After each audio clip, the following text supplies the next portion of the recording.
Hey, what is going on, guys? It is Robbie here on Gemmy Master Animatronics, along with... Wait, did you just say Gemmy Master Animatronics? Oh man, I would love to be a part of that channel one day. It's Chase. And today we're going to be doing a review here on this Gemmy 2008 Halloween animated promotional chainsaw. Now, this item is currently not mine yet. It is technically still Johnny's or Halloween Animatronic Channel's chainsaw, but in the near future, I hope to fully secure a deal with him so I can have it in my possession. And sure yeah, it's just a matter of finding a balanced deal, because originally he wanted like $1,000 for it, which is kind of ridiculous. So, but then we fixed it. Exactly. Which I was going to get into now is what we had to do to repair this item. So originally I was stupid and I sent the board out to someone to be repaired, as during that time I wasn't really experienced with repairing boards and such, so I sent it to him and he got it working. However, it came back, it worked, and it started glitching immediately. So thanks to Chase, who repaired a bunch of cold solder joints and a bunch of other things. It was honestly really small things, but even the small things can affect the... How dare you belittle my work?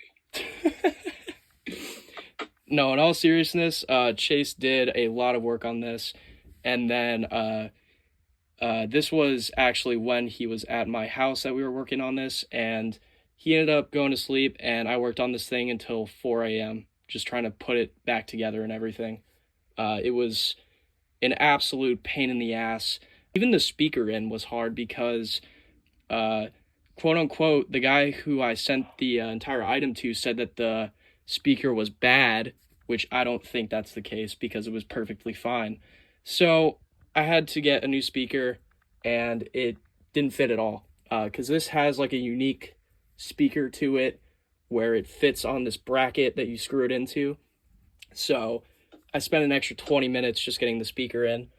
The main issue when I received the board back was that the wires connected to the yellow button there had cold solder joints, and thankfully Chase pointed that out to me because I didn't even know at the time.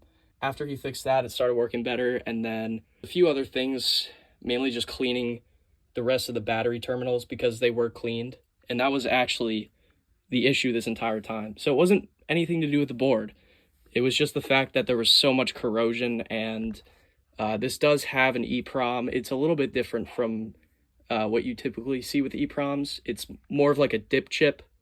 Yeah, it's not like the standard Eprom that people would associate prototypes with. However, the production chainsaw does not have the type of chip that this promotional one has. It's got an Eprom, but it's smaller. You could think of it as like a spider leg chip, or I guess an audio amplifier, if any of you have seen that before. Very similar to that size. Exactly. I think it's actually, yeah, it looks exactly like an audio amplifier. It's very long and skinny. Yeah, it's very strange. It does not have a normal IC, of course. It just runs off the Eprom. As it runs off the Eprom, doesn't the thing take like 12 volts? Oh, yeah. You know what? That's good that you mentioned that. So, yeah, this item takes 8 AA batteries. Or no, not 8. Yeah. Not 8. What am I saying? 6. This item takes 6 AA batteries, which is absolutely insane. It should not have to take that much, because I was testing this a few weeks ago, and I ended up taking out a few of the batteries, and it still worked completely fine. So it doesn't necessarily need all that voltage. Well, if it takes 6 AA's, that's 9 volts, because each battery is 1.5. Oh, that's right. Yeah. Wow. So I almost wonder if this is being overpowered by that, but it could be wired in a series as opposed to parallel. I don't think it would be like that. I highly doubt it, but it could just need a little bit more amperage or current. But it's also, you could think of it as, like putting D batteries in like like the old Billy Bass. Those need a lot of. But those have the D batteries because those end up lasting longer. I guess they have like they need like more current or something. So it is on the older side. So that might be why. I don't know. Huh. I didn't even think of that. That's actually really interesting. Besides that fun fact, I'll show you another little thing that I noticed. And I'm not sure if the other chainsaws are like this too. This is an entirely hand-painted battery cover, which I know is small, but it almost seems like this is like a prototype of sorts because of everything. Like it has the Eprom, like we said before. A lot of the areas on the chainsaw itself look hand-painted, just hand-assembled, everything like that.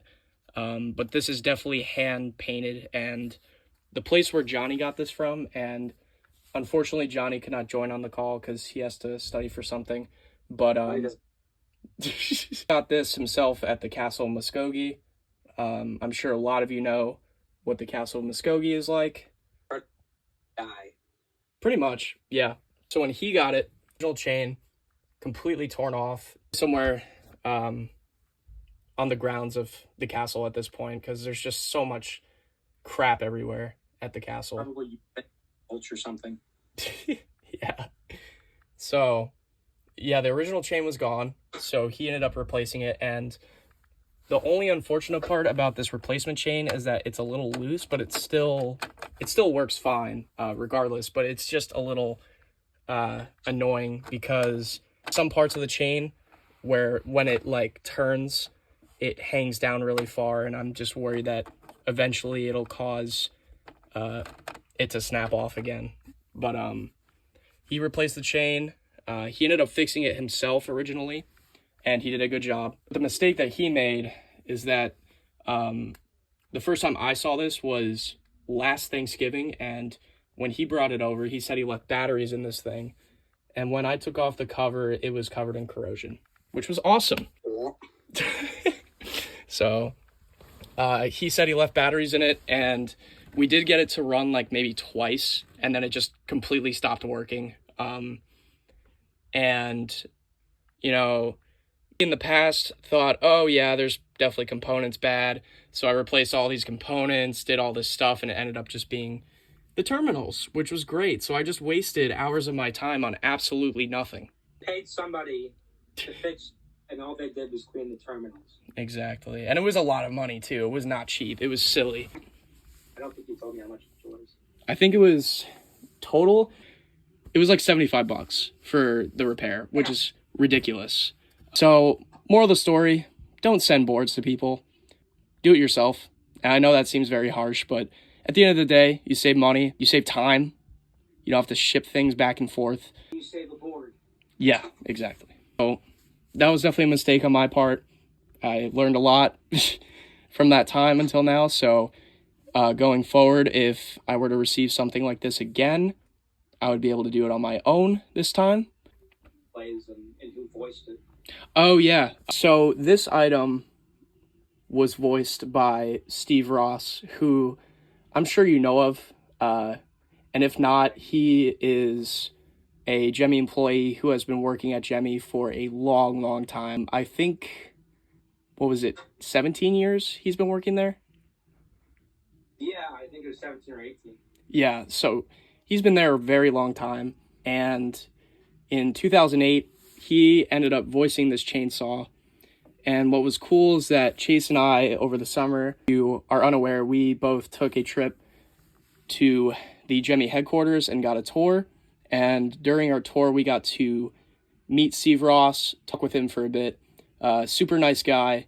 And I asked him a question if he remembered doing this chainsaw, and first he didn't, because obviously he's done so many other voices that it probably just didn't remember. But I pulled up a video, and he immediately recognized it. I'm not sure if he did any other voices for promotional items. Yeah. Oh, the beating heart? Yeah. Yeah, that's right. Okay, yeah. So he did the beating heart promotional item and this one. I'm not sure if he did the spirit ball.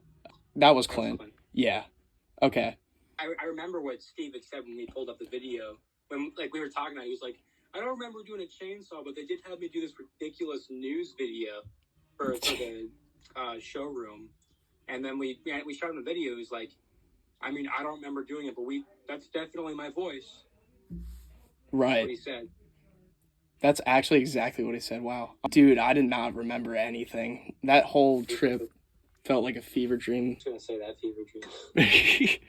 Yeah, it was a crazy time. So a lot of memory left my mind, but yeah, that is essentially what he told us. Whole news video, I think Donovan might have posted a small snippet from that video or that he was talking to us about when he made a video on his promotional items. I mean, other than the song, it's called like the Lumberjack. I'm pretty sure the song is. Right, it's called The Lumberjack by Jackal. Yeah. Which it's a great song, and the way I found out that this plays that song is that I got a comment on my video, my main channel, about it, and I was like, there's no way, because I've always wanted to know what song was playing in the background of this thing, and it ended up being that one. And honestly, I think it's very fitting for this item. Very fitting. You know what that means, though, because it has that audio. It means every single promotional item has one of those like actual audio songs, whatever it's called, like the official audio. Right, right. It's not just like a Gemmy song. Like there was the heart. It had "We Will Rock You." This one's the Lumberjack, and then what did the Brain Monster had? It had Toxic, I think. It's a horrible song, but it was one of those like early 2000s popular songs. Yeah.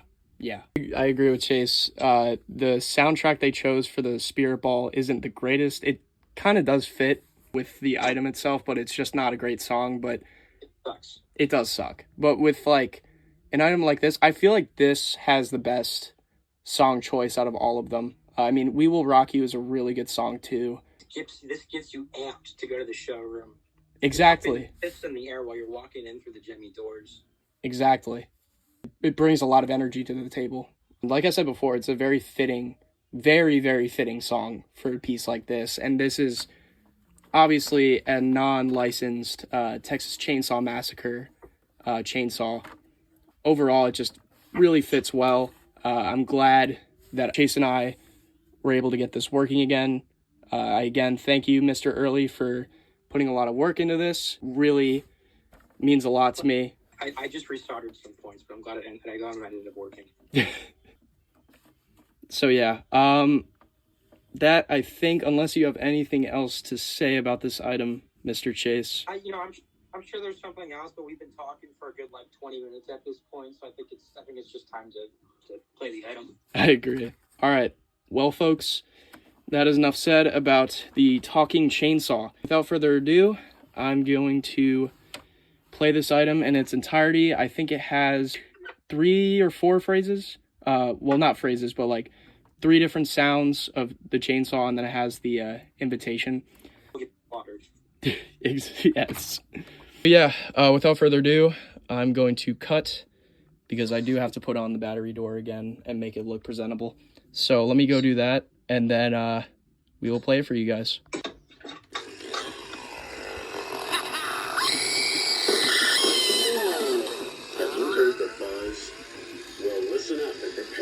To be amazed and thrilled during your exclusive visit to the showrooms of Gemmy Industries.